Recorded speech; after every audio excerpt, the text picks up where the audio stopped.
Hi, this is Julia Widup with Publishers Speak, and today we're interviewing Tom Trimbath, and he has a number of services available to writers, and I'll let Tom tell you about those. Well, thank you. Yeah, this is a story that's really come across without any grand plan.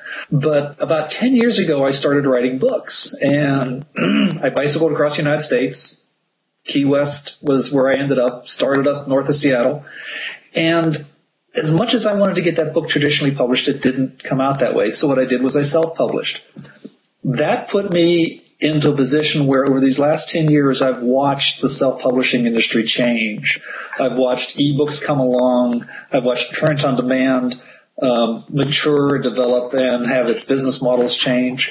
So what I end up doing now at this point is I consult with writers and folks that want to self-publish, even photographers now, because you can now self-publish photography books through Blurb.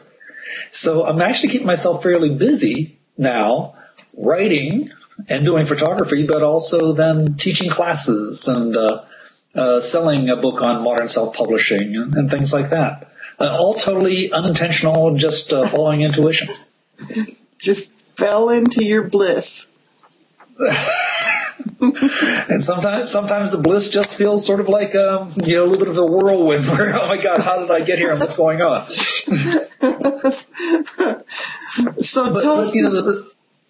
Go ahead. Yeah, the thing that's handy for me is that my passion is really, it's not writing, it's not photography, it's not publishing. My passion is people and ideas. Oh, wow. And for me, for me, I finally realized that I love sitting down and talking to folks, hearing an idea, and then getting that idea out there into the world. Doesn't even have to be an idea that I totally agree with, but there are so many folks that are just sitting around and watching what everybody else is doing. When I teach a class, it's fascinating to see, 12 different people come into the room and have all these stories they want to tell. And then to just really see them being able to do that. Well, if you can't tell, that jazzes me, so. That sounds fun. That's kind of what I do. Yeah. And that's wonderfully liberating. So I know that for a while I really confused a lot of people that I was talking to because they expected me to take on the persona of a writer and as an author and to have that Master of Fine Arts background and things like that. But for me, it's more cheerleader. And the other thing I have going for me is I kind of understand business. I can't say I'm an expert at it, but I kind of understand it enough so that I can help folks with that intimidating aspect of what do you do with a book when you don't have an entire publishing house behind you? And why in some cases you do want to get that publishing house behind you. Lord knows with my sales, it could be a really good argument that I should have a publishing house behind me. Well, it's nice if you have one, but if not, you can still do it. Yeah. As a matter of fact, my first book, that one about bicycling across the United States, Just Keep Pedaling, is still my bestseller. And that would only, and it would only be the case, I think, by self-publishing it, because as I understand it, a traditional publisher only gives a book a few months on the bookshelf to actually sell itself, to prove to them that it's worth their time and effort to keep it up there. Well, I'm not as aggressive a marketer as a corporation's going to be. Mm-hmm. So I just have to just leave it out there. And it took 2 or 3 years for that book to start gaining traction. I look forward to all the other ones gaining as much traction, if not more. But it's a sort of gives us the word of mouth the opportunity that it may not have otherwise. Yeah. And I've heard that people who had traditional publishers, they actually quit printing it right as it was hitting its stride. Yeah. And it's not a surprise. I mean, I understand the traditional publisher's business model. It's a lot of money to put out a book, and it's a lot of money to keep them all stocked, and they gotta hit the ones that are profitable, not just the ones that are selling. Whereas right, but now that we have print on demand. And the ebooks and that sort of thing. Yeah, you can just, my favorite is it's the long tail economics. It's that idea that it sounds, like macro speak and all this sort of thing. But a traditional publisher may never chase down a market that only had 5,000 people in it. But if you've got a story that talks to those 5,000 people, maybe it's the community that you live in, or maybe it's an advocacy group for some cause, or maybe it's a support group for some treatment or some illness that folks are going through. You can actually talk directly to those folks, which is wonderful because those are the folks who are actually wanting a message. They may want to really hear from you without they're not looking for a romance novel necessarily. They're not looking for some of these other things. But what they're hunting for is something they can really use. Now, it doesn't always just work with fiction. I mean, of course, or nonfiction. I know there are some fiction niches that are very, very specific too, but the nonfiction ones are easier to talk about. Yeah. Yeah. But I know it does probably apply to fiction because there are certain types of fiction that, like vampire stories aren't interesting to all of us.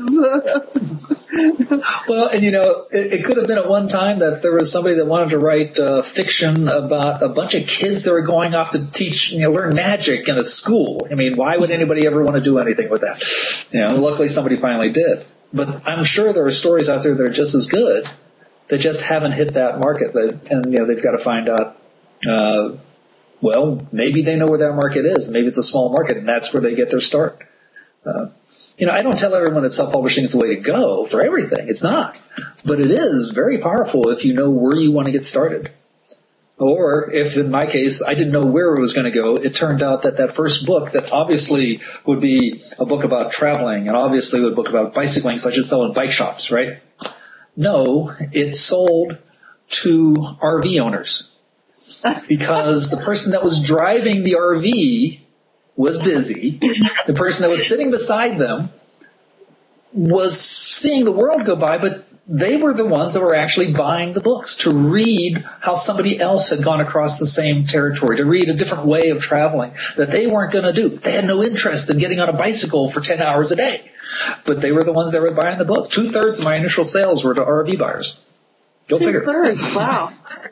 Yeah, that really surprised me. That was the one of those, the first time I ever got that wonderful phone call any author wants to get, which was when somebody who was selling the books called up and said, "Can I have the rest of your inventory? The books are selling so well. I want the rest of your inventory. Can you get it up here tomorrow?" Yeah.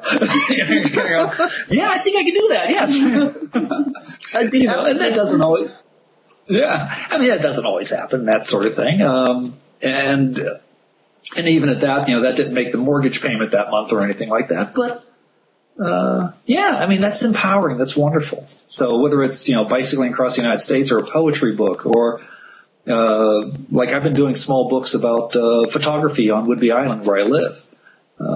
It's a very targeted niche. It's a very specific area, but may not be able to get anybody else interested in that, but I don't have to. I just get myself interested and maybe some buyers, some readers and that sort of thing.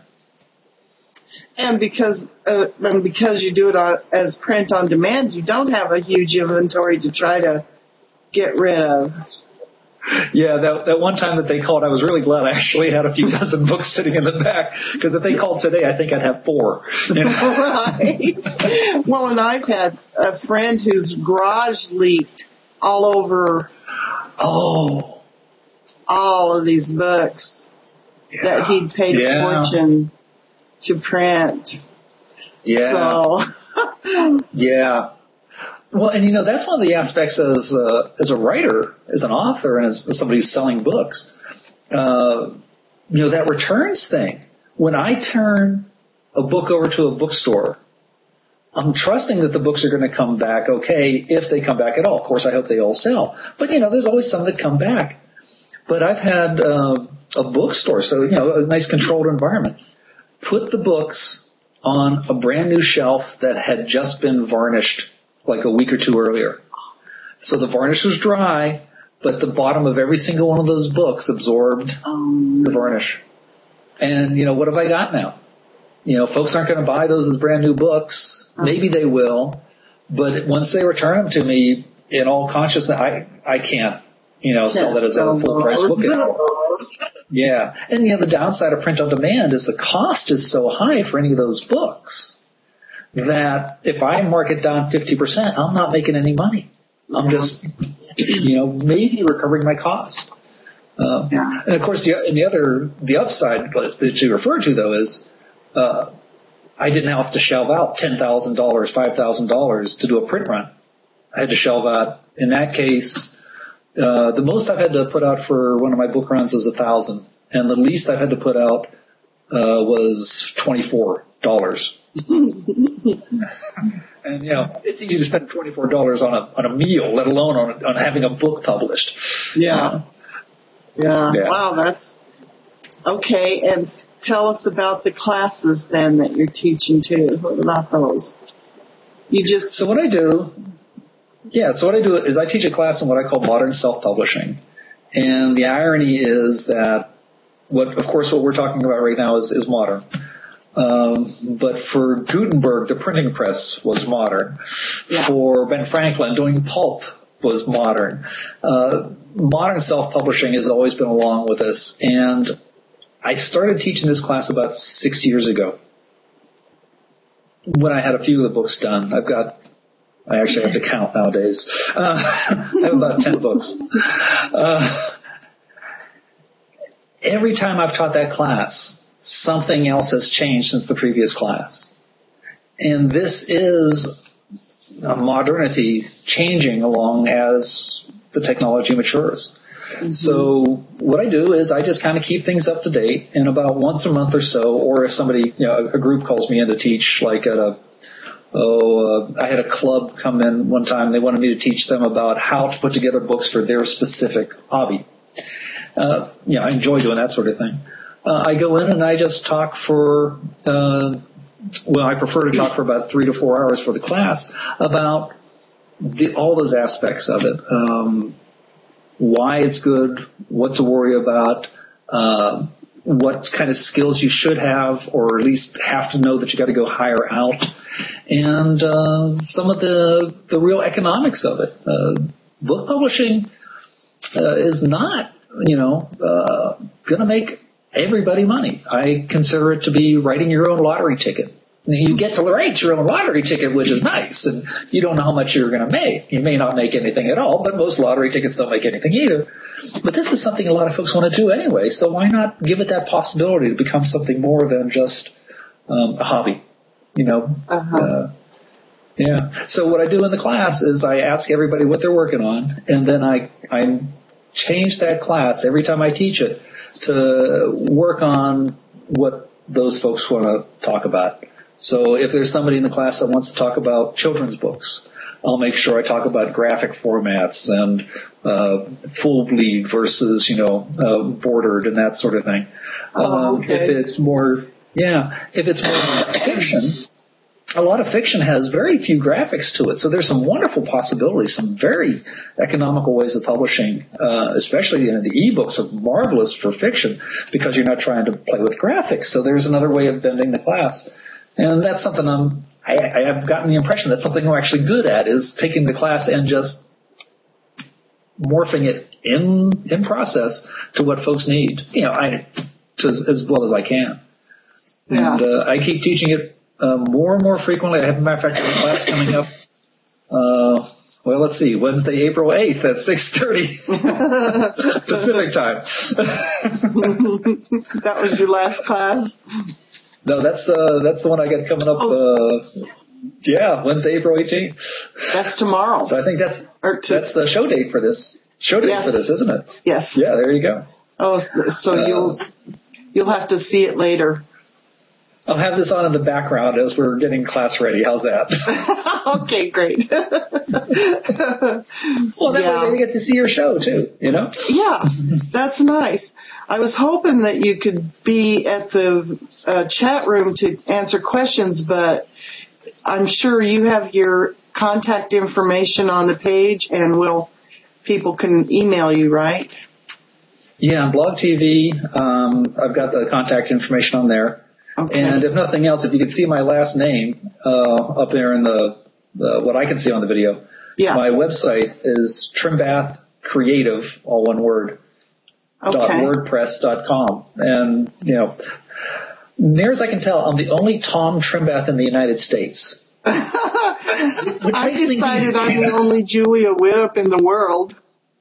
I've never been able to find any other Julia Widup in the world. Yeah. It's a handy part of having a weird name. Yep. But the other thing I do to just get going on from that class then is that there are enough folks out there that have very specific questions. Sometimes they have their project so well in hand, so well in mind, that there are just a few questions that they want to ask, but they really want to get an answer that just works for them. And then I'll go and I'll do one-on-one conversations with them. Or the other extreme, which are folks that are so intimidated by walking into a room with a bunch of other folks who are writers that because they look at writers in awe, even though they don't realize that they are one, that they look at these other writers in awe and they want to ask what they consider the stupid questions, the silly questions off to the side. And which I love doing that because I have stupid, silly questions pretty much every time I do a book.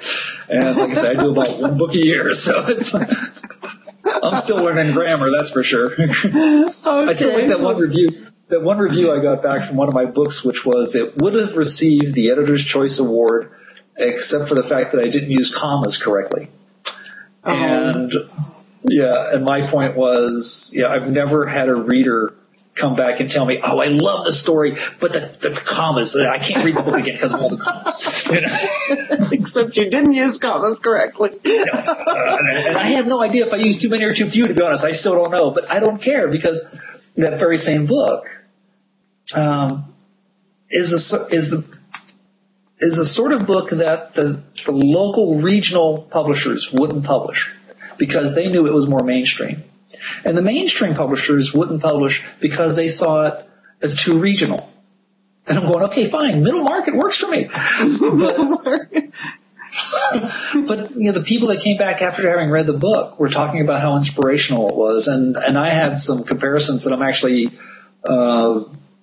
I won't even mention them here because I can't believe that folks would compare me to some of these folks that won awards that we all know about. And it's an honorable, marvelous thing. But if I had waited for a publisher to pick up that book, if I had scrupulously spent 3 more years getting all the commas correctly, that story might not have gotten out there. And this way it did. And that's the sort of thing I try to point out to other folks is that's the empowering thing, the enabling thing about where the technology is now is if you really want to get that story out there and you're strong behind it, you don't have to worry about somebody else whether or not they are or not. You can go ahead. Yeah. That's what I love about it. It's really an equalizer. Yeah. In the world. Yeah, there's a local bookstore here Whidbey Island, for folks who aren't familiar with it, and why would you? It's an island just north of Puget Sound.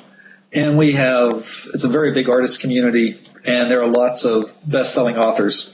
So you go into the local bookstore here, and the local artist section has New York Times bestsellers on it, and right beside them are mine. And I'm kind of going, okay, I like this. This is good. That's a good part about living there, huh? Yes. Yeah, it's harder to stand out. I think if I was to take any of my books into some other place, if I was writing from some place where writing wasn't common, it would be more noticeable in terms of getting talks and doing speeches and things like that. As it is, I still do a fair amount of that anyway. But I look at the folks that are here and I'm going to their talks because, these folks are internationally renowned and they have been working it for decades and they really know how to market it and all that sort of thing. And I'm learning from them. And, luckily they're all friendly, which is nice. It's a wonderful way to learn. So that sounds like a nice community. It really does. Yeah. Now if I could just afford to pay the rent and the mortgage, that'd be good. Oh, well, you're having fun. You can always get a roommate. And I also know I'm not the only one in this economy, and this really is, how many folks do you know anywhere in the world right now that, can give examples of how tough things are? It's always been tough for writers. It's always been tough for artists. So for a lot of folks I know, it really hasn't made any difference to them. They're working as hard as they ever were. And the thing I like about it, just talking about writing and books in general, is that idea that once you've created something, once you have that book published or those photos encapsulated in something like a portfolio, it's available. It's something that can then go out there and sell itself. I don't have to sell some of these books anymore. They sell themselves, and you don't have to keep creating the same product over and over. Right. I mean, whenever I teach that class, I really enjoy teaching the classes more than I enjoy writing, to be honest, because I love people that much. Oh. But I realize, if I'm going to teach that class, I have to teach that class again. Then I'm going to teach that class again. I'm going to enjoy it, but the class isn't going to teach itself. Whereas the books, once they're out there, and especially if they're traditionally published, they may get pulled. But I've got control over how long they're on the shelf. So they're on the shelf all the time, and they can sell themselves whenever they want. There is a crossover there that I did, though, just to prove out to folks how useful I thought self-publishing was, modern self-publishing. I took the class notes from my class that would normally be 8.5 by 11 sheets just stapled together, and I created a small book based on them. Uh-huh. And I thought, okay, this is a cute little thing to do and whatnot. But I'm realizing now it costs $4.40 for me to do each one of those 8.5 by 11 packets. It cost me $7 to produce these books that I can hand out. And now folks get something instead of an 8.5 by 11 sheet of paper that's stapled together that may just get tossed. They now have a book, and it's got a spine, and it's got the name on the spine. They're more likely to hang on to it. Yeah. That's a good idea. If they can't make the class, or if they know somebody who isn't even in the area, they can go out to the website, blurb.com, look under my name, and they can find the book and they can buy the book. As a matter of fact, I've even recommended to some folks that if you want to take my class but you're not sure, because the class costs, usually I'm charging about $60 for a 3-hour class. If you're not sure if you want to take the class, go buy the book, read the book with the shipping and everything else. It's going to come in more than $7, of course, and find out if there's enough in there already, or does that give you the questions that you can really make a good use of your time when you come into the class, or come in and sit down with me and ask me questions on a $60 an hour basis kind of thing. Right. Wow. Yeah. I mean, it's the sort of thing that, 20 years ago, you could do that, but you couldn't have done that with the kind of distribution that's available now. And you couldn't have done it for that price because you'd have to print up 500 of them. Right. And the next time you gave the class, it would be out of date. And what I do is, about once or twice a year, I go get the new data. I go out into the industry and I see what's changing in the industry, and then I update the book and then I republish the book. But nobody has to actually ever know that. I can just keep redoing it and keeping it current so that the next class has got the latest and greatest material. Yeah. Okay. Well, thank you for telling us all about your services and your books. And did you give us a website name to go get those books? Why don't you do that real quick too? There's lots of different ways to get my books because I have lots of books. Okay. But if you look under Tom Trimbath on Amazon, I have an author page on Amazon. Okay. Also as T.E.Trimbath. And if you go to blurb.com, blurb.com, that's where my photo books are, and that's also where the modern self-publishing book is. Okay. Yeah. And, all the books that are on Amazon are available through any place that has Ingram and Baker Taylor, as distribution. So that's pretty broad. The blurb stuff is really just restricted to blurb. That's kind of a conscious choice I was making about the market and the niche, and that's a much longer conversation. Okay. But, yeah. All right. Well, thanks for being with us. And my pleasure. we'll talk to you again.